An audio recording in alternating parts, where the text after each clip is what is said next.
Henrik Palmgren, and I hope that you are comfortable wherever you are in the world and ready for another radio program. We have a really good program for you today that will start off our 2010 season. We have comparative mythologist, author and teacher John Lash with us on the line. He's behind the website metahistory.org, where a lot of the world's myths, legend and Gnostic teachings are collected and discussed.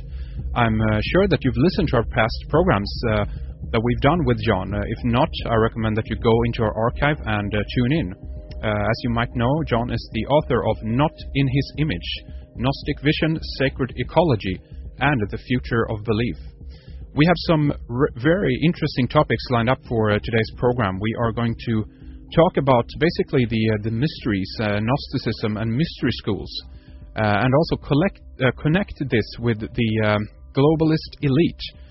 From many camps around the alternative research, we often hear that the elite are steeped, as it were, in the mystery religions, that they practice occult and sometimes even pagan rituals.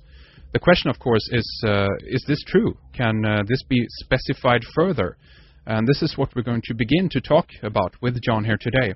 And then later on in our second hour, we are going to talk more about what the Gnostics did to protect their tradition and how they actually planted something in the minds of the mind control freaks that control our world today.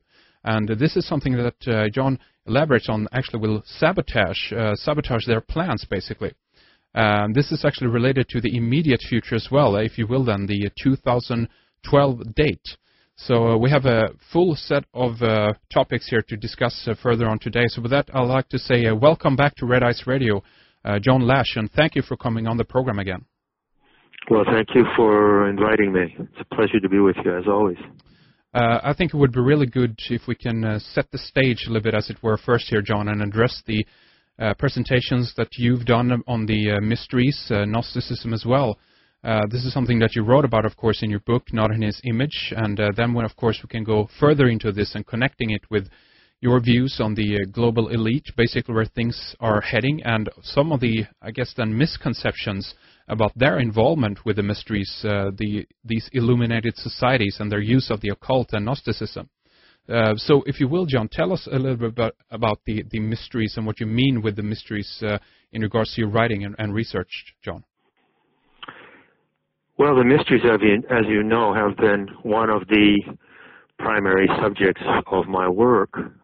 Certainly, my book, Not in His Image, contains more information and elaboration about the nature of the mysteries, their origin, the practices that were done in them, and so forth, than any other book, to my knowledge. Don't want to be blowing my own horn here, but it is simply a fact, as far as I know, that you will not find any other book or any other source on the Internet which gives you such an intimate and complete view of what the pagan mysteries were. The mysteries of the pagan world, the Mediterranean world, and the Near East and Egypt during the centuries before the Christian era. And I'd like to say here, to start out, just before we go into the subject, that I'd like to pose a question, well, why is this subject so important? Because after all, the mysteries that we're going to talk about a little bit here are very ancient. They were eliminated, radically destroyed. Their teachers were persecuted and murdered. A large part of almost all of the literature of the mysteries was destroyed, burned. And there were no mysteries practiced, no mystery religions and no mystery cults operating in Europe after the death of Hypatia in 415 AD. As you know, that incident of the murder of Hypatia is the opening chapter of my book. Yes. So I would like to say, well, what are we doing here? Why are we dragging ourselves back into this ancient religious movement, this ancient spiritual movement, which is long dead? Why is it important? I think that at the end of this interview, I hope that at the end of this interview, it will be clear to your listeners that our knowledge of what the mysteries were is important, because the mysteries are part of the solution. They were part of the solution for humanity when they existed, and they are part of the solution today. Whereas all that we learn on the internet and in many, many books about the Illuminati, the reptilian bloodlines, the use of mind control and occultism in a master program of totalitarian control, all that we hear about this is all about the problem. And we hear a lot about this. But the mysteries are about the solution. And I truly believe that if we go back and look at what the mysteries were in their true nature and what was done in the mysteries, it will provide us with the right orientation to face the situation in the world today and this apparent takeover of society by a totalitarian or globalist elite. So that's why the subject is so important. Absolutely. I hope that's clear. Absolutely. And maybe if you like, in brief here, John, you can also tell us a little bit about the basically your background in terms, well, what I reckon got you started in all this. So we can talk about the philosophies of Friedrich Nietzsche a little bit and how he influenced your life and your work as well. Is he the primary philosopher who got your eyes open to these subjects to begin with, John? Well, Nietzsche, I mentioned Nietzsche in the beginning, in the preface to my book, Not in His Image. And I describe in there how when I encountered Thus Spake Zarathustra, and I read a little bit of Nietzsche. I was only 17 at the time. I was living in a very small fishing village in Maine called Friendship, Maine. And I had nobody to, talk to, but I was deeply impacted by this philosopher. I have to say that what impressed me about Nietzsche was that he dared to say that Christianity was a crapulent and dangerous faith. And since I was living in a tiny little community of 900 people that was dominated by a Christian cult, I was happy to hear that someone of his stature say that, because that's exactly how I felt at the age of 17. And so the way that I have followed Nietzsche and attempted to complete his work is in his critique of Christianity. Because he didn't really critique Christianity very well. He only pointed out a couple of things about it. And I vowed when I read Nietzsche that I would carry that critique to its final conclusion, which is what I do. And I want to point out that I have nothing against Christians as people. I've lived with Christians. I've known many of them all my life. I'm talking about the belief system and the ideology of Christianity. I'm talking about a belief system. I'm not talking about flesh and blood people. I do not hate Christians. But I do despise the belief system that has established itself in the world as Christianity. And as you know, I have analyzed that belief system at length. I call it salvationism. And it's a salvationist faith. And I truly believe that this salvationist faith is a toxic ideology. It's a pathological and psychotic outbreak of the human mind, and it's very dangerous for our species. So it was Nietzsche that initially put me on that path of, gave me the boost, you could say, to make my critique of Christianity, which you'll find in Not in His Image. But as far as the mysteries are concerned, that's a different story. Nietzsche didn't write anything about the mysteries, and it was not through Nietzsche that I got turned in that direction. But there's one thing in Nietzsche that kind of a little bit dovetails with this idea as well. I mean, he wrote about the concept of the Superman, for instance, and, right. And the Nazis have been, blamed for adopting this idea a little bit as well, and they were also, from their point of view, then steeped in the occult and have occult roots and so forth. And that this spawned this murderous, volatile political philosophy, pretty much. Can you talk a little bit about that? Sure. First of all, I want to say that I do not adopt or endorse Nietzsche's concept of the Superman in the sense of any kind of fascist or authoritarian super race theory or master race theory. Absolutely do not endorse it at all. I think it's despicable. And I have no interest in that. And I did not pick up that element in Nietzsche. I did not take Nietzsche's writings about the Superman in that direction. There are a number of key claims that are made about the mysteries and Gnostics in connection with the mysteries that really need to be corrected. And one of these is the claim of deification, that is, the turning of a human being into a god, or in the same sense, achieving a superhuman state. Something that you will often read in writings of scholars who expound about the mysteries, and also in talks of current people who are saying that there was something bad in the mysteries. They will both give you the same piece of information. They will say that the goal of initiation in the ancient pagan mysteries was some kind of deification. That is to say, the turning of a human being into a divine being, or the realization of some divine empowerment. Well, that is simply not the case. It is not the case in the sense that initiation in the mysteries would have fostered in people a sense of being superhuman or godlike and therefore superior to all other people. Not at all. The experience of initiation in the mysteries allowed those who underwent it to discover their own hidden powers, especially the hidden power of nous, or the divine intelligence. The point that I make, which no other scholar seems to have made, is that the elevation of human consciousness in the mysteries, the heightened awareness, was not an inflation of the ego to a godlike state. It was the discovery of one's divine intelligence. And that germ of divine intelligence exists in everyone.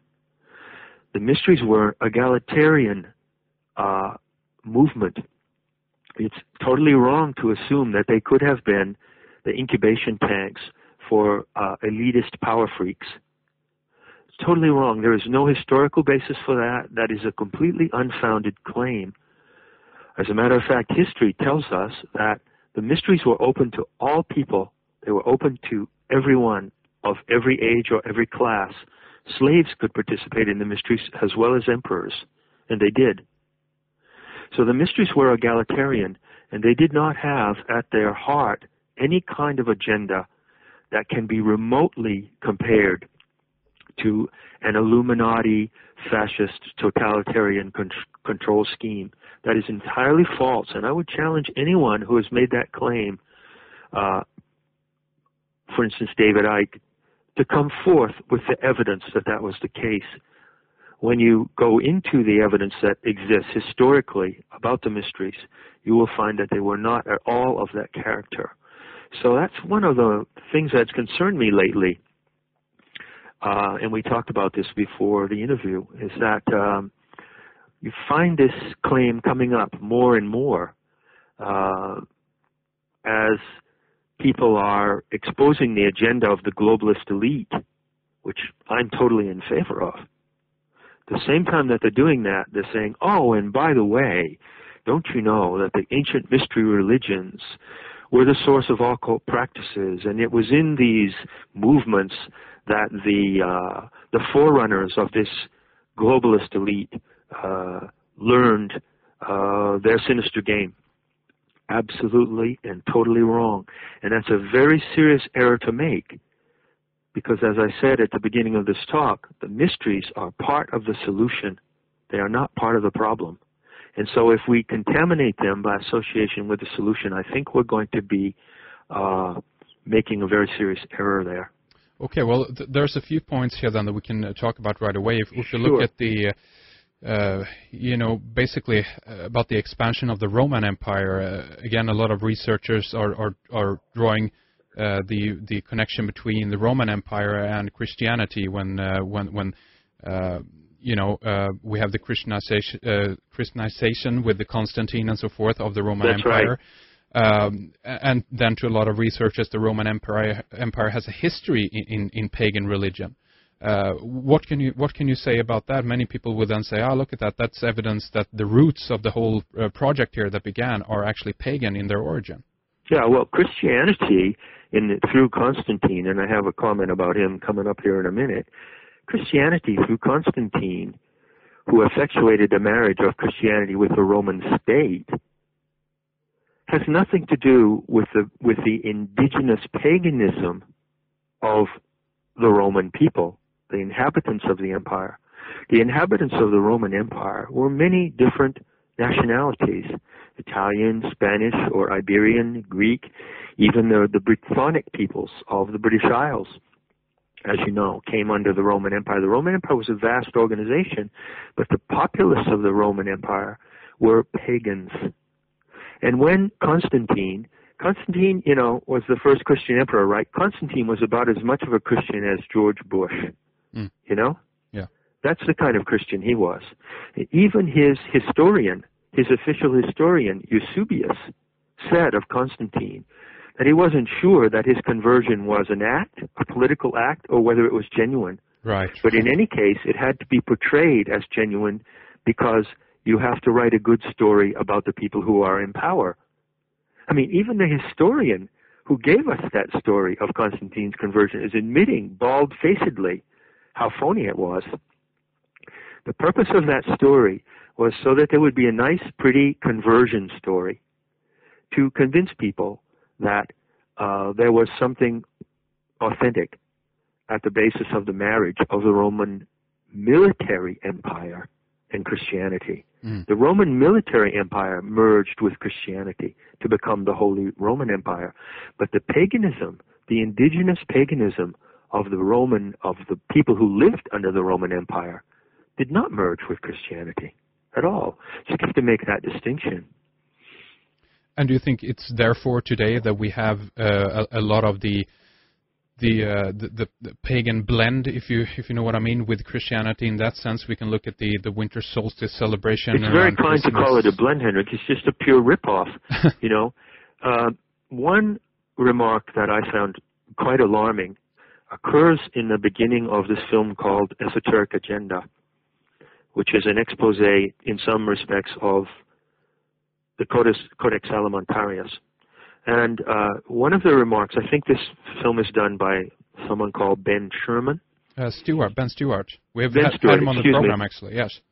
One of the things that Ben Stewart says is that Christianity is permeated with pagan symbolism and ritual. And he infers from that paganism survives in a manner in Christianity. He says paganism in its evolution, that's his exact term, meaning as it developed or morphed, paganism morphed or survived in Christianity. Nothing could be less true at all. Let me give you an analogy. Suppose a group of people came into your house, of your family, of you and your brothers and sisters and your mother and father, and they took everything that's in your house, all of your personal belongings, your records, your diaries, your clothes, and they moved them to another house and wore all your clothes and kept all your diaries and photographs around and actually took over your life and stole your identity.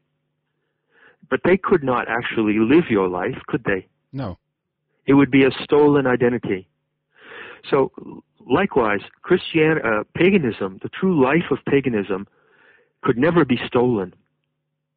And so the true life and spirit of paganism did not survive in Christianity, did not survive at all, except in very remote country areas of Europe, very areas where people still clung to their pre-Christian rituals and beliefs.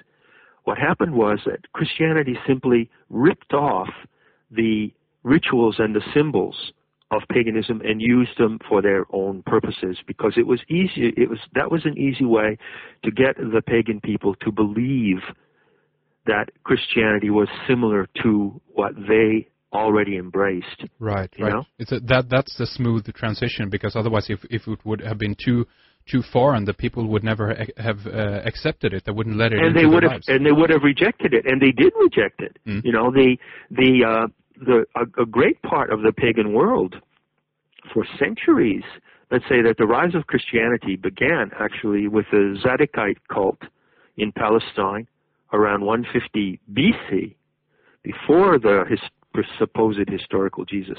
And so there's a period of about 150 BC up until about 450 AD. That's like more than 500 years when Christianity had to, gradually took over. There was an enormous resistance in the pagan world at that time. A number of the pagan intellectuals who were the teachers and highly respected figures of that time totally rejected Christianity as a pestilence. They called it a virus and a plague. They said it was a despicable faith. Why?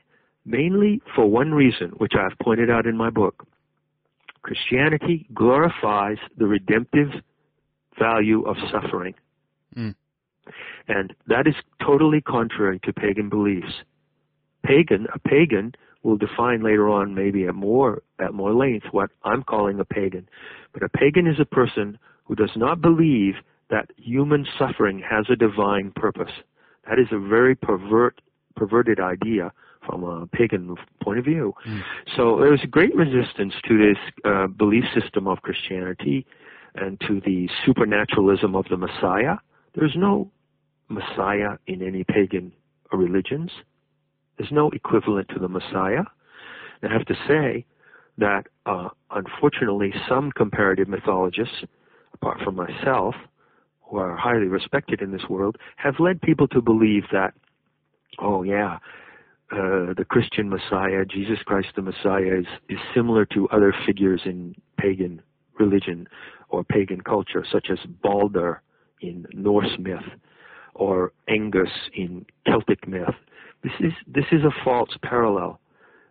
The supernatural Messiah, whose suffering has supreme magical value of saving the world, is unique to the belief system of Christianity. And pagan people would not have that belief. They would not have accepted that belief if it wasn't put over on them in a very clever way. And one of the clever ways was to say, well, we're going to adopt, don't resist us, because we're going to adopt your symbols and rituals. And you'll see, we'll just use them in our way, but it'll really be the same game. And it wasn't the same game at all.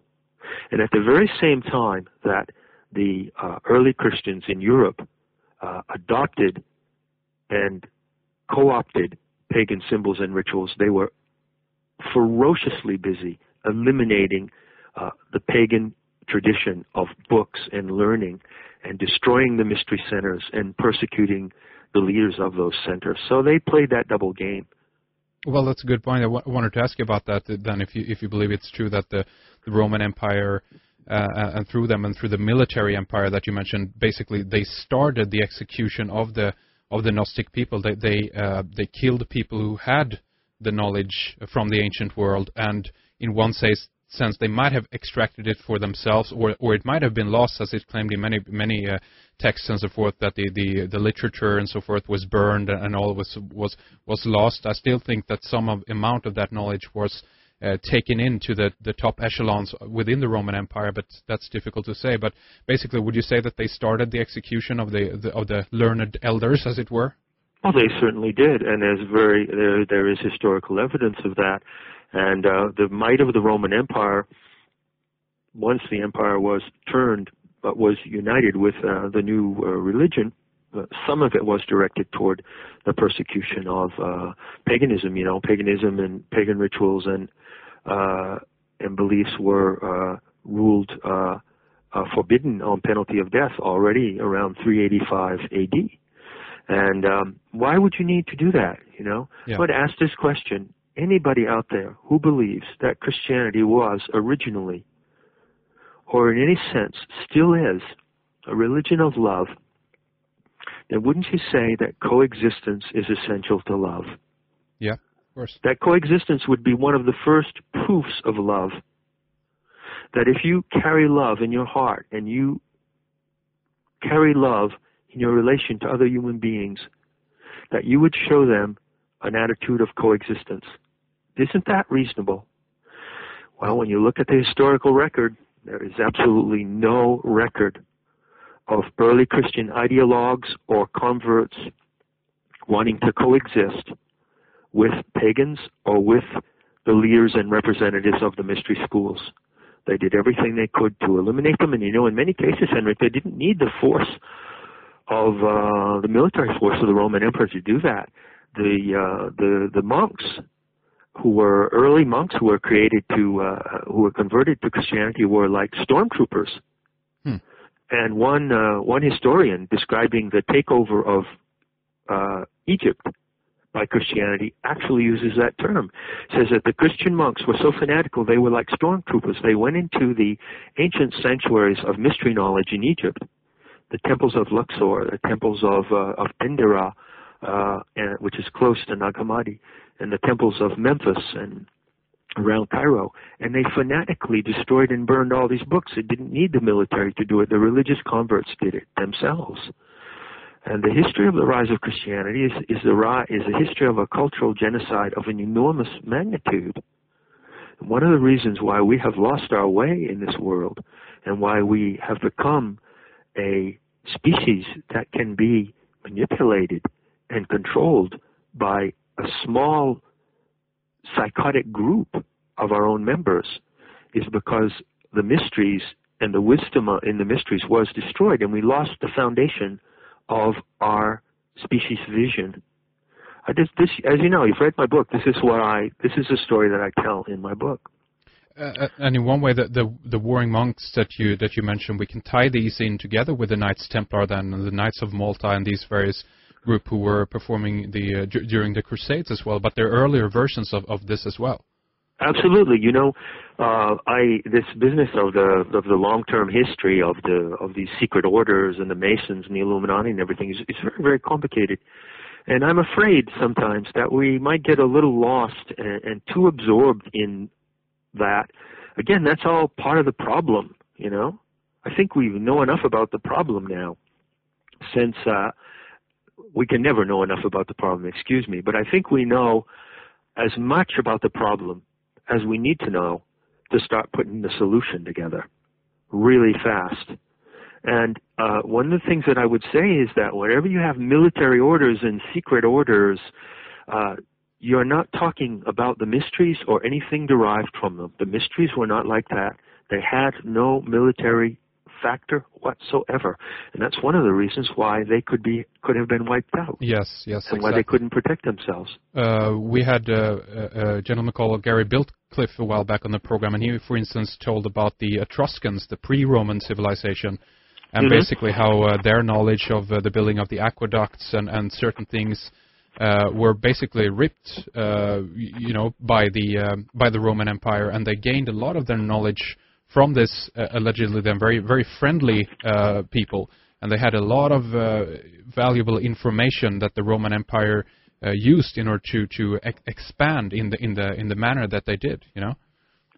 Oh, totally. The Etruscans were an indigenous people of Italy who generously and freely gave to the foundations of Roman culture, and then they were, of course, eliminated when they had given what they had to give, and they didn't fit into the particular power structure that the Romans were creating in that time and setting. It's just tremendously important that we need to understand that the great orchestration of evil, if you want to call it social evil. I don't believe in cosmic evil, as you know, Henrik, in absolute or cosmic evil or some satanic or demonic force in the universe, but I do believe in social evil. And so what is social evil? It's just an expression of a human psychosis. It's an expression of a breakdown of the human mind and of a pathology that can run rampant and is doing so now. But when we're trying to trace, we're humans and we're fascinated by what happened to us and how we could be in this terribly frightening world that we live in today. And so we're going back and trying to understand this orchestration, and we're digging up all this information about these secret societies and these Knights Templars. In the process of doing all that, fine, let's not forget that there was an inviolable teaching and an inviolable core of human wisdom that has nothing to do with that. And that was preserved in the mysteries. And that's why the mysteries, even though they were destroyed, live inside us today. I don't believe we can recreate the mysteries as such in the form that they were, say, 400 or 500 BC, or even during the time of couple of centuries after the Christian era. It's not about recreating them. It's about rediscovering what the mysteries were in our own human potential. And that's where the solution lies. I really believe that is where the solution lies, and I believe it's time to start talking as much about the solution as about the problem. And that's something that we want to do here. I want to ask you a few things more before that. For instance, the schism then, or the psychotic, if you will, or a schizophrenic rather, a relationship to the message of Christ. Again, it's very difficult because you can pick certain things and interpret that in a certain way and so forth, but the overall and basic idea of Christ, and love your neighbor, be kind, show love, things like that. How can that message, so to speak, be taken over then by this other cult, the Roman Empire, and later on Christianity, which expanded itself with violence and everything that goes against this message? How do you kind of explain that, if you will, John? We've reached a point, Henrik, I think, where we have so much delved into this problem that we're at risk of getting buried in what we've learned, even if it's valid. So I'd like to propose a new way, a new kind of idiom, or a new paradigm for looking at the problem of the globalist control game. I'd like to say it's not about us or them. It's about a psychotic break in the human species. And the people who are instruments of that psychotic break are the ones who are doing the harm to the rest of the species. Okay? So it's about a psychosis, and any of us can be subject to this psychosis. And if we want to say, first recognize this psychosis, I think made some immense steps toward recognizing how this psychosis operates. You've got to realize one thing, that these people, this small globalist elite who practice all these elaborate mind control games on us, are mind controlled by their own games. Yeah. They're not Illuminati sitting back in some state of enlightenment and pulling the strings. They are pulled by their own strings. Right, yeah. They're as sick as the game that they perpetrate. And any of us can contract that sickness. So what we have to understand is we have to respect the sickness and how clever it is. The sickness is very clever, and it can use love or peace or anything you like to achieve its aims. Back in the last years or so before I left the States, I was reading about serial killers a lot and researching serial killers. And I read a couple of books about Ted Bundy. He's probably the most famous serial killer in the States. He killed like 16 or 20 people. And Ted Bundy is what you call, a sociopath. It's an important term. These people in the globalist elite are not privileged or enlightened people who are operating from some occult tower of omnipotence. They're just very clever sociopaths. And Ted Bundy was one of the most likable guys in the world. Did you know that? He was charming, and when a certain place, I think it was in Florida, became very alarmed because a couple of college girls had been murdered by Ted Bundy. No, I think it was in Washington State. The town where it happened set up a team, a volunteer team, and Ted Bundy volunteered on that team to find himself. And he was one of the most affable and trusted members of the team that was looking for him. Now, you have to register that story just for a moment in your mind. That's the kind of people we're talking about. And they're the kind of people that can use the message of love to murder you with. And anybody can do that. Any human being can do that if they become demented enough. We're talking about a dementia, a planetary dementia. The globalist movement is not so much an orchestration of secret and powerful and privileged people. It's more or less a dementia breaking out in our species. And so we, of the species who do not want to succumb to that dementia, in that psychosis have to find, first of all, have to analyze it, recognize what it is, yes, respect it for its power, but find in ourselves the immunity to resist it and the power to defeat it. And we are at that moment. We're in a countdown. We're in a countdown with this psychosis. What is stronger, you know? The power of love and enlightenment and the power of the willingness to coexist, or this control syndrome? What is stronger? You know, we are in the end time in that sense, in that we are in the end game of that process. And it's extremely important to understand, do not give these people, do not invest them with some mystical aura. You know, they are monstrous, sick people, like a serial killer sociopath. They're like that. That's the kind of people we're talking about, and they're just human beings like you and I who happen to have succumbed to this particular psychosis. Now, it's true that there are methods and schools and lineages for preserving this psychosis. I mean, that's pretty weird. But they don't originate from the mystery schools. I can guarantee you that. Would you say that this elite that you're talking about are indeed then using certain, well, depends on how we define occult techniques, but let's leave it with that for now, occult techniques to progress this sickness or their agenda, meaning, I guess, then that the occult techniques they're using are hidden, as the word means. They're hidden to us because we are unaware of them, and therefore it's easy for us to recognize, they're using occult / esoteric knowledge to propel their agenda, John. Yeah, I think, you know, I'm glad you bring up this question, because I think we have to be extremely careful about this talk. And I would feel more at ease if we could somehow revise our language here. You know, I hear these elaborate discussions, these elaborate expositions by people like Alan Watt, you know, explaining at length for hours on end how these people use symbols, ancient occult symbols, and they put them into the logo of these corporations, and they're controlling our minds. I think that's way, way over the top. I think that's giving them far too much power. I think that we have to deflate the notion of what is the occult, and at the same time respect the genuine value of the occult. You know, the word occult means nothing but hidden or latent. So basically, occultism is not a spooky thing.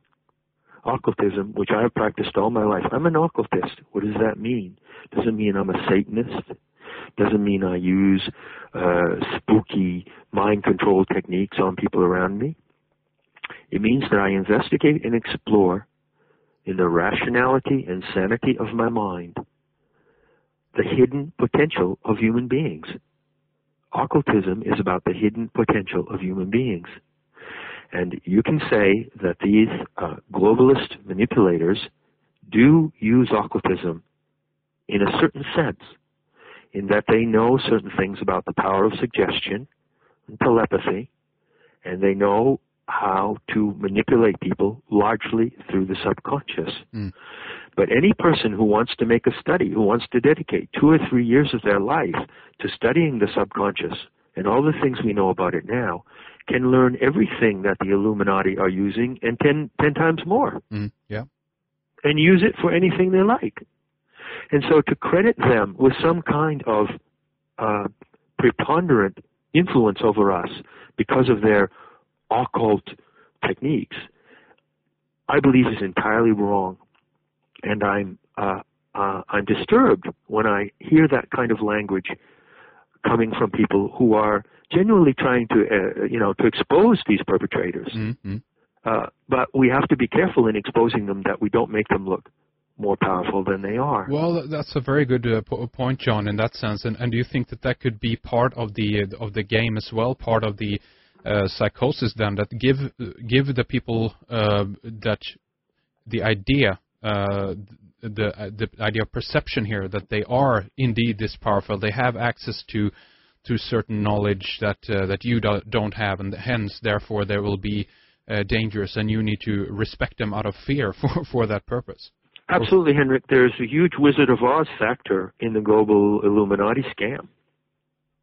You know? Mm. And not only that, but I have to tell you that the thing that I think about day in and day out regarding this subject, maybe we'll strike a note with other people as well. I don't know. I mean, I suspect that people who are listening to me right now have watched, these YouTube documentaries, these internet documentaries. They've listened to many clips on YouTube. They've read the articles. We've all been forming a massive picture of the operations and orchestrations that are apparently running the human social order in a very destructive way. Okay? We're all sort of on to that game. But I would ask you, have you ever wondered, well, what's the counter game? Well, that is the big question, and it seems to me at this point that what's building up, what I can see from my point of view, is that because at the same time I recognize the urgency of getting the information out, and it can be argued if it's delivered in the right way. Is it right to give it out through fear in one way? We have the method of scaring people so they awake in one way, if you know what I mean. You have to. That's right. That's right. Really shake people up, in that sense. And fear can have a positive value if it's delivered in the right dose and in a balanced way with this information. Yes. Yes. It is a frightening thing to think that we could be living in a society that is run by its worst specimens. I mean, that is a frightening idea. Yeah. But it's a really wake-up idea, because if that's the case, or if it's anything like that, then we really have to pay attention and take action, you see. Yeah. But any expose of the great orchestration of social evil, I'm going to call it the great orchestration of social evil and the great deception that we see, for instance, in 9/11, in the global warming scam. Any expose of that needs to be balanced by the counter magic. If there can be, I ask you, if there can be such a huge century-long orchestration toward social evil, why can't there be a huge century-long orchestration toward the overcoming of social evil? Oh. Where is the counter myth? Yeah. Where is the counter magic? Yeah. That's the question I ask myself. Where is the counter magic? If they are using a sort of black magic on us, and I believe they are, I mean, advertising is black magic, man. Yeah. I have to tell you. Yeah. It makes me sick. I can't look at an advertising poster in the street without getting a bit nauseous. It really makes me sick to see advertising, because it's completely phony and completely blatant programming of people. But if they are using that black magic in politics and advertising in the media and entertainment, where's the counter magic? Tell us about, let's go into that then, John, and tell us a little bit about the counter magic, and also about this idea that you mentioned before, the immunity. How do we develop develop the immunity to resist the spreading of this dementia?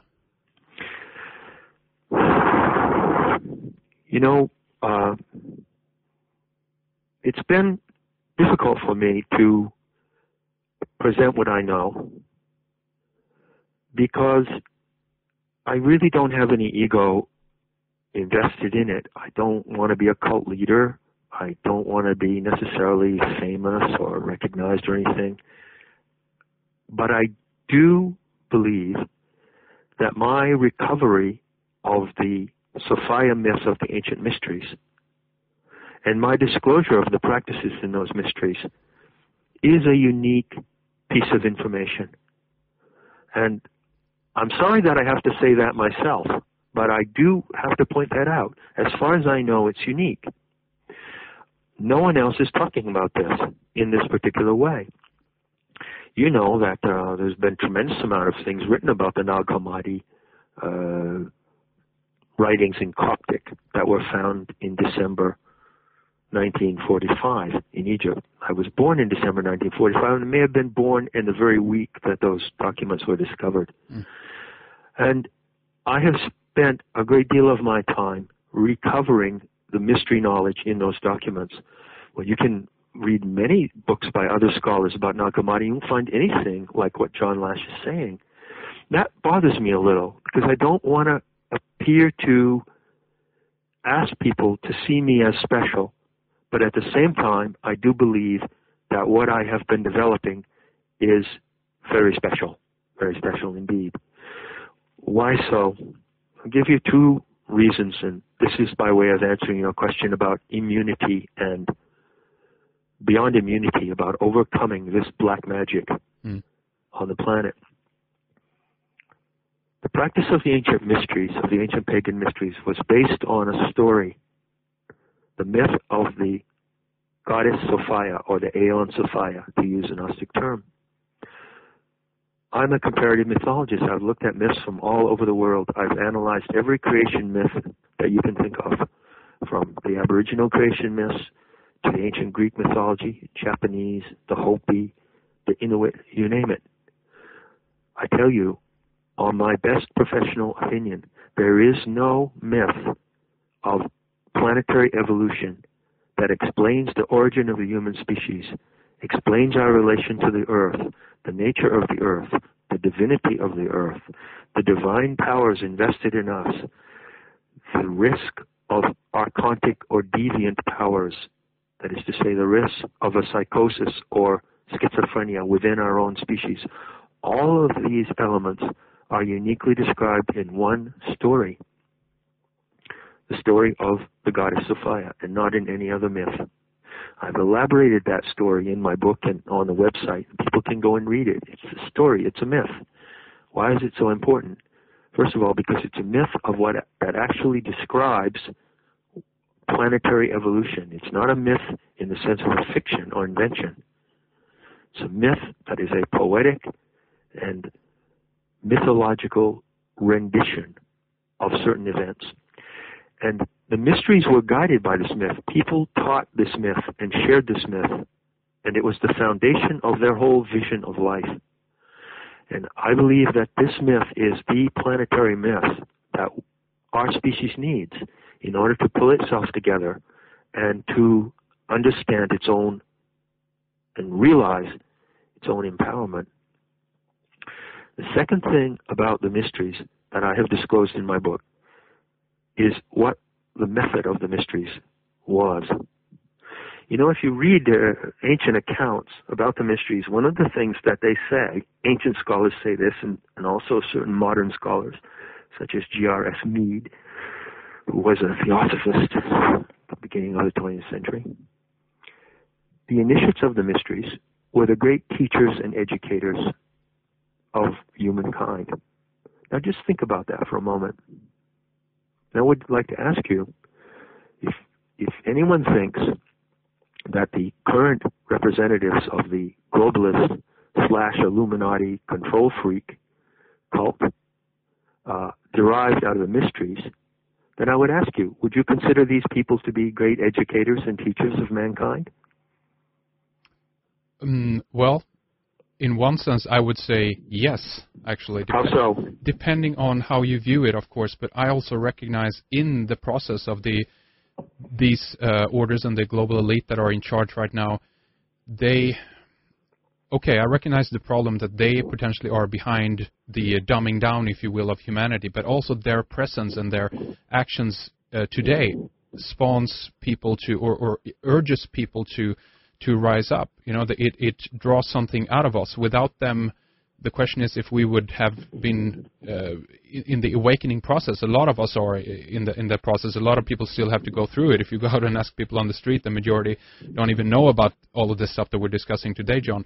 But if we're talking about this, the few people who are at least beginning in the process of awakening to this reality, then I can see that they are also playing a role in all of this, if you follow my line of thinking there. Well, they play an adversarial role. I would agree with that. Yes. The challenge that they present to us forces us to educate ourselves and to wake up. Yeah. You know? Yeah. But they cannot in any way be compared to the initiates of the mysteries who were truly educators.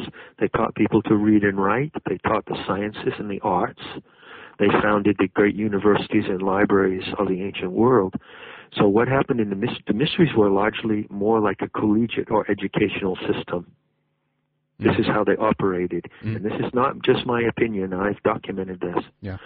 But what was at the core of the mysteries that made them really special was that there was the experience of their method of teaching. And that I've called that instruction by the light.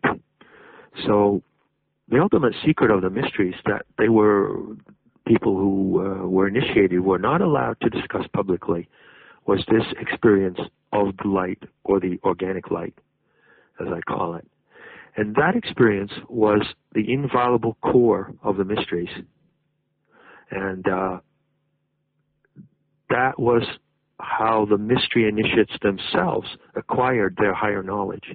It was through the encountering the organic light that they were able to realize their own godlike potential, that is the divine intelligence in us, in everywhere in nature. It's in the snails, it's in the clouds, but it's in us in a particular way. And they realized the divine intelligence in us without becoming inflated into thinking that they were gods on earth, or that they could control the world through some kind of godlike posturing, you see? And it's difficult to convey, perhaps, the sanctity of that experience. If you want to think that there's one thing in human experience that could never be perverted or violated, then that is it. And if you go to Metahistory and you read, go to Lydia's Well and read the little piece called Lydia's Vow, you'll see how Lydia, as my colleague, explains that the vow to not describe this light as I'm describing it to you now, and I can describe it in more detail, the vow to not describe it was a way to protect that experience. But those initiates knew that at a certain time in the future it would be necessary to come out and say openly and publicly what the organic light is and how that experience is accessible to every person on earth. That is the most intimate form, the most intimate access we can have to the divinity of the earth itself, because that light is actually the emanation of the goddess Sophia. It is her pure emanation as a divine being. And it is something very specific and particular. It's not like anything else. It's a unique phenomenon to be encountered in a heightened state. So the mysteries were essentially provided, to anyone who wanted the opportunity to be taken to that light and shown that light. Now, a lot of people couldn't see it, or a lot of people could see it, they couldn't retain it. But among the many thousands and thousands of people, because it was an egalitarian process, who were taken by the initiates and shown the light, some of them saw it and were able then to go and see it again themselves. And it was through their direct relationship to that light that they became initiates, and they carried on the great teaching and visionary practices of those mysteries. Now, as far as I know, I'm the first person to actually disclose this openly, what happened, talking to you as if I was someone who was there, and talking to you as if you could be there. That's the way it has to be told, as if you could be there, because you can be there. This experience of the organic light is not obligatory to anyone. You may hear about it and think, what's that? I'm not interested. You may be interested and want to study about it. Then read Metahistory.org and Google the organic light, or read my book. You may find that you're really attracted, and you say, I want to have this experience. That is the beginning of the retrieval of mystery knowledge, is to have that experience directly. That is to go back to the core from which those initiates themselves were enlightened. And this is the time when this must be made known, because in the experience and power and wisdom of that light comes the magic for our own process. So this is what you're talking about here is more of an experience than literal knowledge in that sense. I mean, you might attain this then by reading certain things and getting the knowledge about it, but ultimately what you're describing is about an experience, not about a book in that sense. It is an experience. Yeah. It is an experience. And, one of the things that we've learned, Henrik, about shamanic experiences is that they are consistent when they are done in the right setting and discipline. It's widely thought, unfortunately, because of a recreational use of psychoactive plants and because of a lot of ignorance around shamanism, even today, it's widely thought that someone takes a psychoactive plant like psilocybin mushroom or iboga or ayahuasca, and then they go off into a series of sort of chaotic hallucinations or whatever. As a matter of fact, you probably know, in the iboga cult and in the ayahuasca cult, when the neophytes come in and 3 or 4 of them take the sacred medicine, they have their visions. The veterans or elders, consisting of men and women, sitting around them, don't necessarily take the sacred plant at that session. They know exactly what the neophytes are experiencing who've taken it. Mm. In other words, you have to recognize, and this is a big step for many people, but try to recognize, I'm not saying you have to, because you don't have to do anything as far as I'm concerned, but try, if you will, consider, if you will, that there are certain mystical experiences in heightened states which are totally veracious and consistent. And this is one of them. Those who experience the organic light know exactly what they're seeing, and everyone sees the same thing. And then out of that experience comes an absolute wellspring of teaching and wisdom, healing, vision, play, erotic awakening, immunity. It is the body, the organic light is the living body of the goddess who is the embodied spirit of this planet. And so would you say then that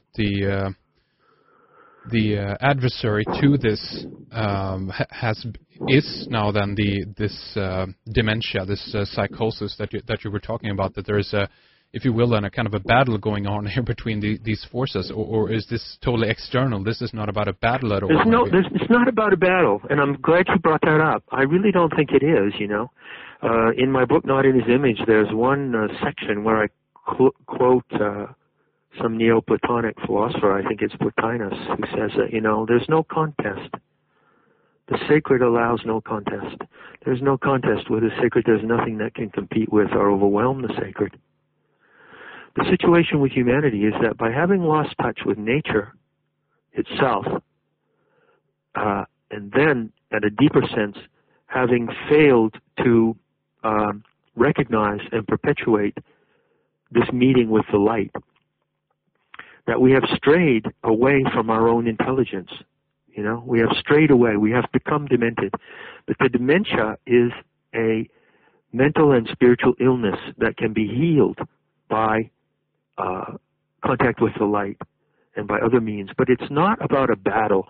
The forces that are mind controlling and mind fucking the human species have absolutely no power over the organic light, and they have no equivalent to it. Mm. None whatsoever. I assure you, there is no absolute battle of light and darkness. That is a very misleading and erroneous myth. But that is a myth that is embraced by the perpetrators because it serves them very well. Hmm. That's why they want to lead the world toward an apocalypse or a holocaust. That's in their script. Yeah. John, do you think that this is, we can begin here to round things up with the first hour on some of these notes here, but do you think that this then is the, in one way, if the sickness has come into humanity and primarily then the psyche of humanity, is this done by, and this might be a weird question though, but is this done by a higher force in order to, if you will then, root out some of the people who are sick, much in the same way if we look at a human body or something like that, if we get a bruise or something happens with our body, the body right away starts to working at getting rid of the dead flesh or something like that. That we're looking at a kind of a pruning process here in a weird kind of way, and this is just a very unfortunate way that we see this playing out in the world today. Or can we make any kind of other analogies here to what we're facing? Boy, that's really an important question, Henrik. I think that we're far enough along in our investigation of the great orchestration of social evil. Call it the New World Order, the Illuminati, call it what you like. I think we're far enough along in that investigation that we might benefit from refining some of our language, especially in regard to this that you're asking me right now. I'll give you my best shot. The Gnostics, who didn't call themselves Gnostics, by the way, that was an insult that was applied to them by Christian ideologues and their enemies. It meant smartass or know-it-all. The Gnostics never called themselves Gnostici.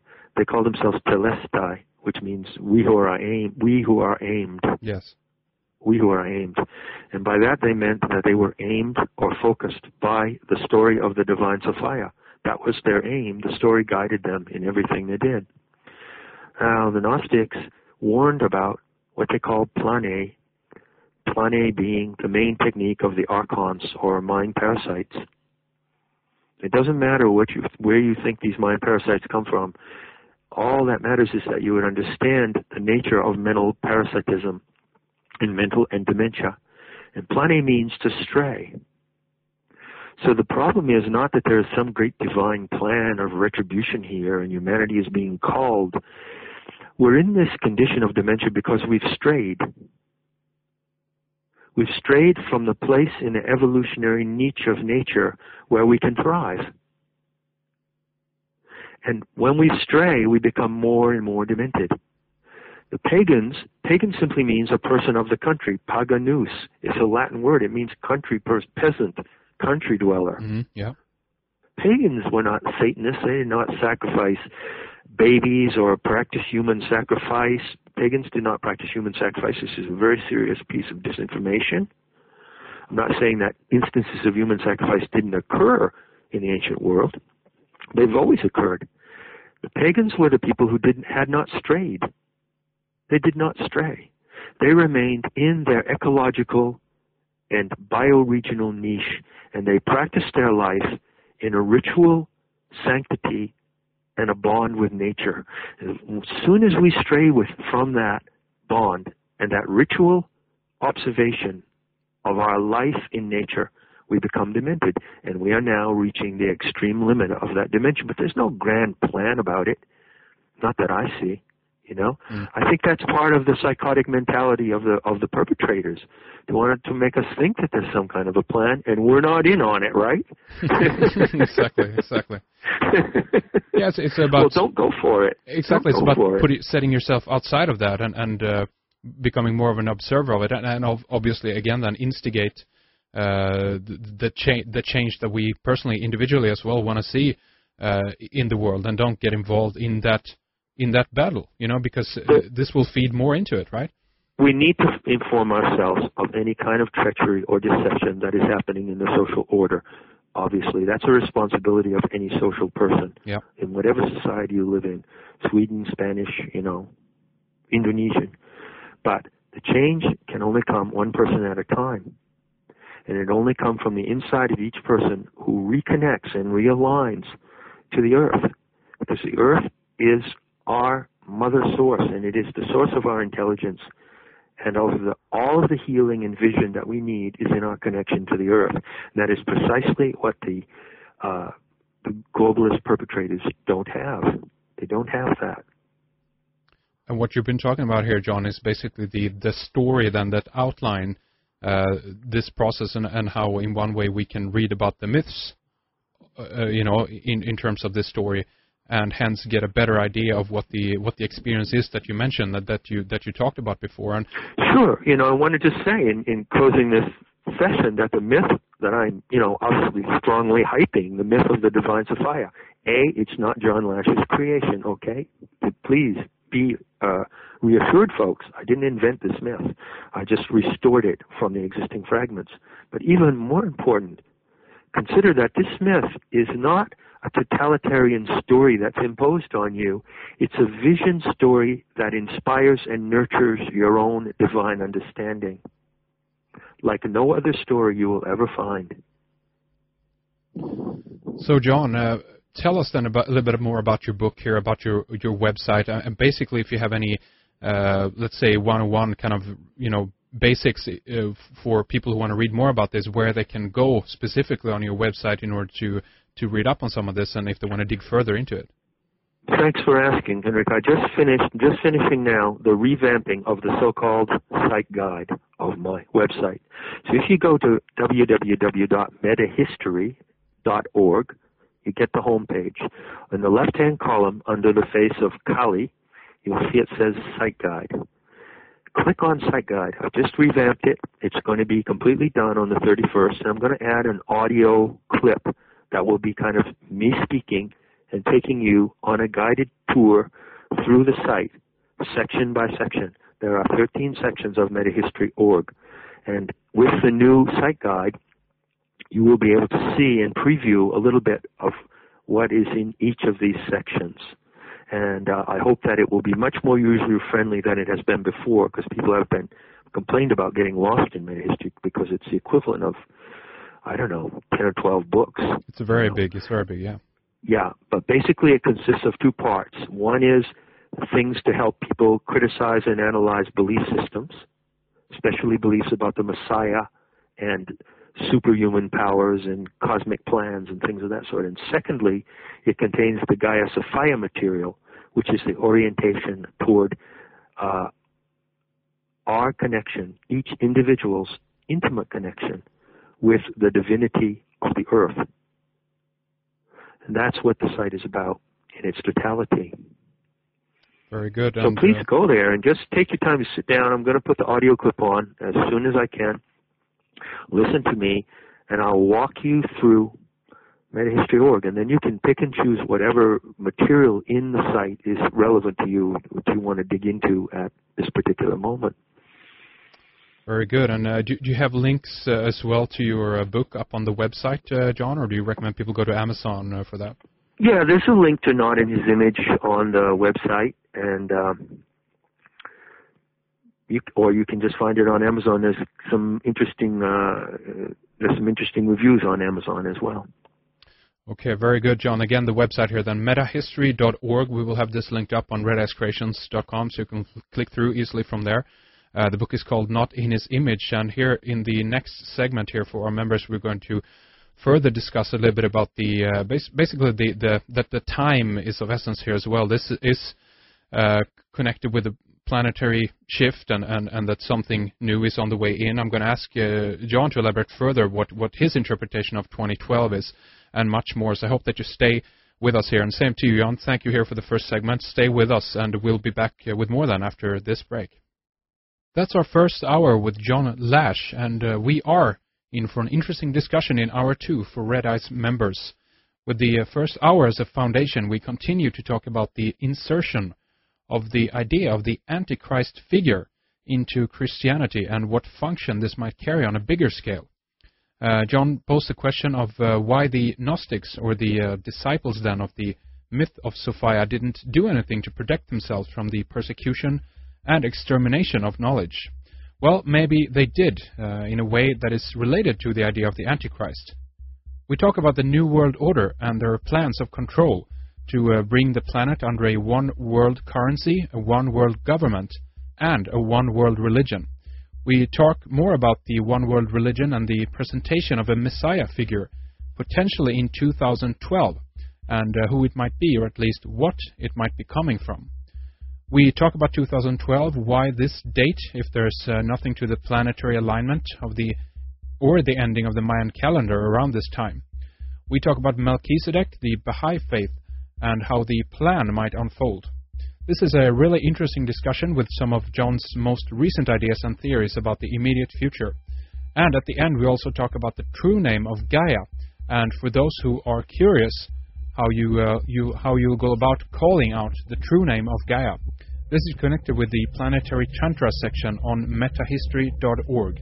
So do not miss this second hour with John Lash. To everyone keeping an eye on us at Red Ice, stay with us as 2010 will bring a lot of interesting new material. But we'll be back with more right after this short break. You're listening to Red Ice Radio.